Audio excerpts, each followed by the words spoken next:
காலக்கட்டிப்பில் எப்படி இருக்கீங்க? நல்லா இருக்கீங்களா? நம்ம ஆண்டவர்கிட்ட நம்ம சாதாரணமாக பேசலாம். உங்கள் அப்பா அம்மாட்ட எப்படி பேசுவீங்க? அதே மாதிரி கேஷுவலாக பேசலாம். ஆபிரகாம் ஒரு தடவை அவர் சகோதரனுக்காக என்ன பண்ணா தெரியுமா?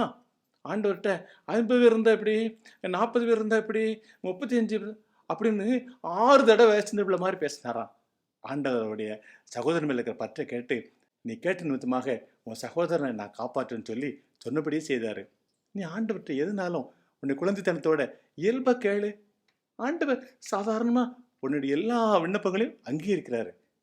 ஓகேயா? பாய்.